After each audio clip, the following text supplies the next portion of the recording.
तो कैसे हो दोस्तों, आप सब क्या हाल चाल है आप सभी का। तो दोस्तों आज के इस वीडियो में हम आपको याद करने की टॉप 10 टिप्स और ट्रिक्स के बारे में बताएंगे, जिससे आप याद करने के लिए ज़्यादा से ज़्यादा क्षमता बढ़ा सकते हैं। तो देर न करते हुए चलिए वीडियो की शुरुआत करते हैं। तो दोस्तों पहला टिप्स और ट्रिक्स है कि आप जब भी पढ़ें तो आप एक शांत स्थान का चयन कीजिए और ज़्यादा कोशिश कीजिए कि सुबह पढ़ें, क्योंकि जो सुबह का समय होता है वो शांत, निर्मल और स्वच्छ रहता है और उस समय हमारे याद करने की जो क्षमता होती है वो ज़्यादा होती है। तो ज़्यादा कोशिश करिए कि आप सुबह याद कीजिए। और हमारा जो दूसरा टिप्स है कि आप रटकर ना पढ़ें, आप उसको समझकर पढ़िए, उसका भावार्थ क्या है उसे समझिए और उसको याद कीजिए, क्योंकि आप रटकर पढ़ेंगे तो आपके दिमाग में बहुत ही अल्प समय के लिए रहेगा और वो बाद में मिट भी जाएगा। अगर हमारे देखिए बड़े बड़े जो हमारे वैज्ञानिक हैं, एडिसन हैं, अल्बर्ट आइंस्टीन हैं, ये अगर रटकर पढ़े थे तो आज इतना महान हो पाते, इतने बड़े साइंटिस्ट हो पाते। तो आप रटकर न पढ़िए, उसका भावार्थ समझिए कि वो कहना क्या चाहता है। तो आप इस तरह आप पढ़िए और याद कीजिए। और हमारा जो टिप्स तीसरा है, आप ज़्यादा कोशिश कीजिए कि अगर आपके पास 5 सब्जेक्ट हैं और आपको 4 सब्जेक्ट याद करने हैं तो आप एक एक समय आप डिसाइड कर लीजिए कि इस समय पर हमें ये बुक याद करना है। और ये नहीं कि 40 मिनट का ये पीरियड है तो 40 मिनट का दूसरा पीरियड है तो हम कैसे याद करें। तो उस समय आप टाइम टेबल का इस्तेमाल मत कीजिए, क्योंकि अब अगर आप एक सब्जेक्ट को उठाते हैं और वो सही ढंग से याद नहीं हो पाता और दूसरे सब्जेक्ट को उठाकर याद करने लगते हैं तो आपको कुछ भी नहीं समझ में आता है और आप दोनों भूल जाते हैं। तो आप ज़्यादा कोशिश कीजिए कि एक समय में एक ही सब्जेक्ट को याद कीजिए। और टिप्स हमारा जो चौथा है कि आप ज़्यादा से ज़्यादा कोशिश कीजिए कि सुबह 5 से 10 मिनट आप मेडिटेशन कीजिए, कोई सॉन्ग ले लीजिए और उसके टूर्नामेंट जो म्यूजिक बजते हैं उस पर ध्यान केंद्रित कीजिए। और एक विशेष ध्यान ये दीजिएगा कि आप उस समय शांत जगह पर ये मेडिटेशन कीजिए, वरना आप जब शोरगुल के बीच मेडिटेशन करेंगे तो आपका ध्यान केंद्रित नहीं हो पाएगा और मेडिटेशन बेकार हो जाएगा।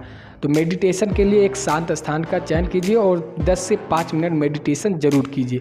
और हमारा पांचवा टिप्स है कि जो भी सब्जेक्ट, जो भी टॉपिक्स हमें याद करना है उसको उस समय याद कीजिए। और जब भी आप खाली हो या पार्ट टाइम आपको जब भी छुट्टी मिले तो याद किए गए टॉपिक्स को आप ज़्यादा से ज़्यादा रिवीजन कीजिए कि हाँ उस समय हमने ये टॉपिक्स पढ़ा था तो इसके बारे में हमने क्या पढ़ा था, उसके अंदर जाइए और उसको याद कीजिए। और जो आप भूल रहे हैं उसको जब घर पर आइए या जब छुट्टी हो जाए तो उसको आप देख लीजिए। इससे जो याद करेंगे आप वो बहुत ही जल्द याद हो जाएगा और जितनी आप अपने अंदर से अपनी चेतना को जगाएंगे आपके याद करने की क्षमता उतनी ही बढ़ती चली जाएगी।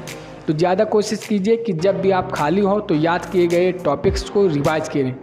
और छठवां टिप्स है कि खाने पीने पर विशेष ध्यान दीजिए और ज़्यादा कोशिश कीजिए कि हरी सब्जियों का सेवन करें, क्योंकि हरी सब्जियों में ज़्यादा मात्रा में हमारे मिनरल्स और विटामिन्स होते हैं जो हमें याद करने की क्षमता को ज़्यादा से ज़्यादा डेवलप करते हैं। और सातवां टिप्स है कि जब भी आप याद करने बैठें तो फ्रेश होकर बैठिए और जो भी काम करना है उसको आप पहले कर लीजिए। ये नहीं कि पढ़ने बैठिए फिर आपके मन में ये सवाल आए कि हमें ये काम करना है वो काम करना है, इससे कंसंट्रेशन नहीं बन पाता है और आप याद नहीं कर पाते हैं। और हमारा 8वां टिप्स है कि किसी भी चीज़ को आप याद करने के लिए ज़्यादा कोशिश कीजिए कि आप उसको अपने मन की भाषा में पढ़ें। जैसे कहीं पर इंग्लिश में कोई पैराग्राफ लिखा हुआ है और हमको समझ में नहीं आता है तो उसको पहले हम हिंदी में कन्वर्ट करते हैं तो उसको हमें समझ में आ जाता है। और अगर उसी हिंदी को हम अपनी भाषा में कन्वर्ट कर लें तो वो हमें पूरी तरीक़ा से समझ में आ जाता है। तो इस तरह अपने मन की भाषा में आप पढ़िए। और हमारा 9वां टिप्स है कि जब भी आपको किसी भी चीज़ को याद करना होता है तो आप उसको अपनी भाषा में समझिए और उसके बाद में आप उसको 2-3 पेज में लिख डालिए। लिखने से ये होता है कि हमारे अंदर दिमाग में ज़्यादा टाइम तक वो हमें याद रहता है। और 10वां टिप्स है दोस्तों कि किसी भी चीज़ को आसानी से बनाकर हम उसे याद कर सकते हैं। जैसा हमें याद करना है कि आवर्त सारणी के एस ब्लॉक के तत्वों को याद करना है तो एस ब्लॉक में हमारे 2 तत्व हैं, फर्स्ट ए और सेकंड ए। और फर्स्ट ए को हम इस तरह याद कर सकते हैं कि हलीना का रिबन किसने फाड़ा। और सेकंड का हम इस तरह याद कर सकते हैं कि बेटा मांगे कार स्कूटर बाप राजी। जैसे हमें 29 राज्यों को याद करना है तो 29 राज्यों को हम रामायण के चौपाई के माध्यम से याद कर सकते हैं। वो चौपाई ये है कि राम नाम जपते अत्र मत घुसियाऊँ, पंख में उदो हम आई के छब छाऊँ। यानी कि राम, पहला अक्षर है राम, तो रा से राजस्थान, माँ से मणिपुर और ना से हमारा हो गया नागालैंड, माँ से मध्य प्रदेश, फिर जा से हो गया जम्मू कश्मीर, पा से हो गया हमारा पश्चिम बंगाल और ते से हो गया तेलंगाना। ऐसे आगे ही बनता चला जाएगा। तो दोस्तों हम किसी भी चीज़ को आसानी से भी समझ सकते हैं। तो कैसी रही दोस्तों यह जानकारी, हमें कमेंट करके ज़रूर बताइए। और हाँ, अगर हमारा वीडियो पसंद आया हो तो उसको लाइक ठोकिए वरना डिसलाइक ठोकिए। तो मिलते हैं अपने नए वीडियो में नए उल्लास के साथ। जब तक के लिए जय हिंद, जय भारत।